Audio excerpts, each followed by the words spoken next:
secondé. C'est ça. Et comme c'est quelque chose, c'est un matériel qui est pas... C'est un appareil qui est pas pris, qui prend au centre de la jante et non des morts qui vient abîmer la jante comme les machines classiques. Il y a 4 vérins qui viennent se planter, dans l'aluminium. Ouais, c'est ça, et après ils raquent. Ils raquent et ça abîme, ça plante l'aluminium. Là, on n'abîme rien puisque c'est pris au centre. Donc là, la jante elle est préservée.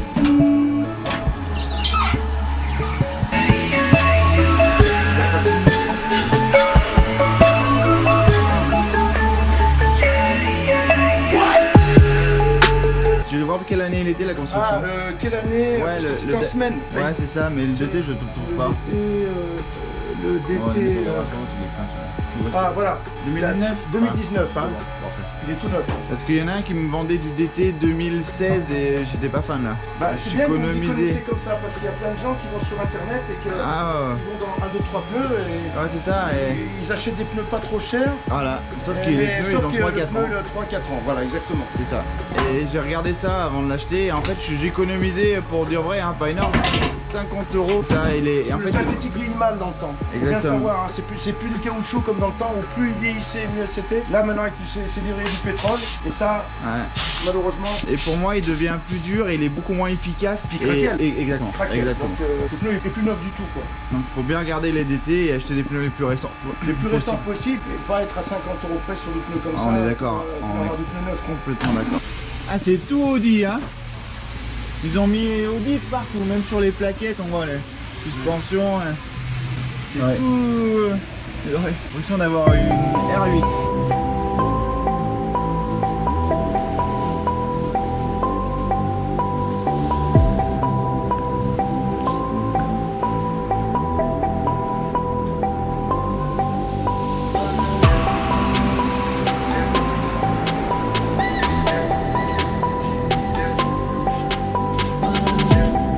Après, il y a toutes les options, elle peut passer sur 5 cylindres en ville.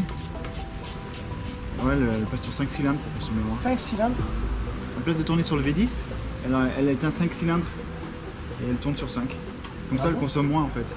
Là, il est bien, c'est parfait. Là, il est bien tenu, tout est nickel. Magnifique. Tout est parfait. Ah, n'oublions pas une chose. On met son petit écrou, sa petite vis.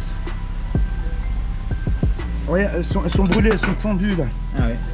Fendues. Puis là, on voit bien, elles sont brûlées quand même. Il y a de l'arrachement. Ouais, il y a de l'arrachement.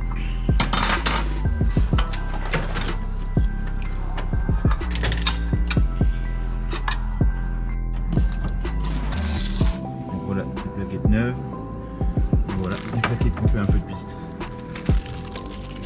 Donc on voit quoi? On voit l'arrachement, c'est ça? Ouais, il y a un peu de l'arrachement. Elles sont fendues. Et puis elle est fondue un peu ici. On voit, il y a des débuts de fissures. Là, il y a de l'arrachement. Elles ont un peu souffert. Voilà, donc il vaut mieux être prudent et les changer tout. Même s'il reste encore la garniture, on voit un peu, mais... La garniture, oui, elle n'est pas très usée, la garniture. Par contre, c'est pas des plaquettes d'origine. Il faut bien comprendre que c'est pas des plaquettes pour faire la piste. En fait, c'est l'indice de température qui y remplace. Il n'y a pas un meilleur freinage, mais elles sont plus préservées par rapport à des indices de température beaucoup plus élevés pour les plaquettes de course. Et qui sont pas plus chères en fait. Et qui sont pas plus chères. Voilà. Pas du tout, même. Tout à fait. Donc en fait, avec les plaquettes racing, on a un super freinage. C'est ça. Surtout, c'est qu'elles tiennent la chaleur. C'est ça. C'est pas des mauvaises plaquettes, mais elles tiennent moins bien la chaleur. Les plaquettes Lamborghini sont très bien, mais elles ont un indice de température qui est différent. On a quoi? On a 4 pistons sur ces étriers? Alors sur l'étrier arrière, il y a 4 pistons. Il y en a 6 à l'avant, en frein céramique. Et...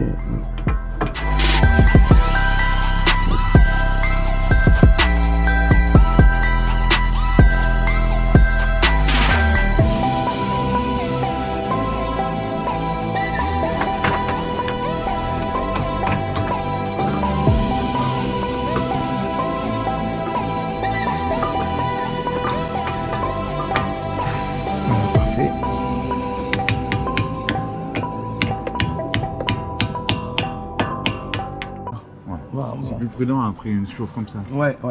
Dès que tu as fait du circuit, il est plus prudent de purger le système. De toute façon, c'est pas une opération très compliquée, je pense. Voilà les plaquettes qui ont été remplacées. Donc celle de gauche, elle est complètement fissurée de partout. Voilà. Et elles ont brûlé. tout simplement. Donc il était impératif de les changer.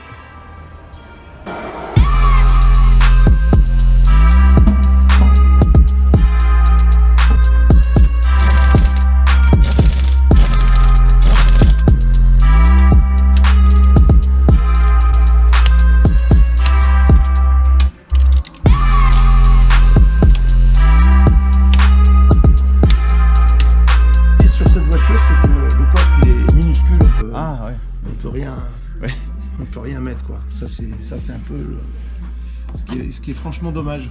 Ils auraient pu prévoir là on peut mettre à peine un sac de sport pour voyager. En fait c'est un petit sac de sport. Je mets les petites valises, tu sais. Et puis la carte bleue. Ouais. Voilà. Tu sais, je mets les petites valises qu'on utilise en cabine d'aéroport et ça passe. Ouais. C'est vrai, mais c'est vrai que quand on regarde la Testarossa qui est là-bas, attends, je vais montrer effectivement. J'étais surpris, mais on a l'impression d'avoir une banquette. Ouais. Tellement c'est grand. C'est vrai. Il y a un peu de place derrière les sièges. Ouais, c'est un peu vrai. Il n'y a pas de place du tout nulle part.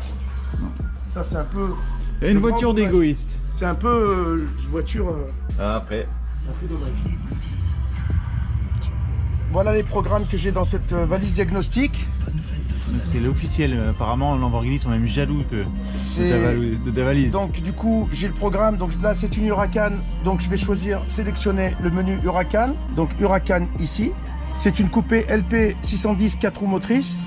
Voilà le programme. Donc ça s'affiche. On a tous les programmes de l'Huracan qui sont ici. Voilà. Alors ici, on a tous les programmes de Lamborghini. Aventador, Diablo, Murcielago, Huracan, Gallardo.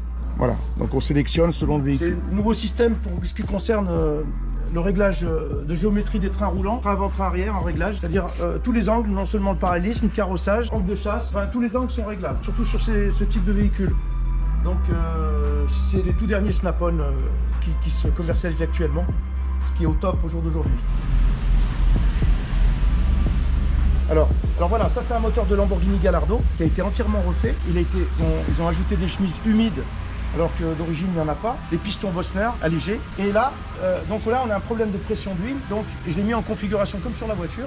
J'ai fait sortir un bout de durite avec un mano et donc le faire tourner pour savoir la pression d'huile. Parce qu'on a un problème de pression d'huile sur ce moteur. Donc voilà. Et là, il faut le faire tourner avec un moteur électrique 380 tri. Donc là il tourne à 800 tours minute, alimenté, entraîné par une courroie striée. Et donc là, je fais tourner à 800 tours minute pour essayer de comprendre où sont mes fuites d'huile, pour retrouver ma pression d'huile, trouver les pannes de pression d'huile. Donc en configuration, avec son radiateur d'huile, sa bâche à huile, avec ses 11 litres d'huile d'origine, pour essayer de comprendre et de trouver où est ma pression d'huile, où est-ce qu'elle est partie. Emilio, à bientôt. À très bientôt. Merci à toi, Marc.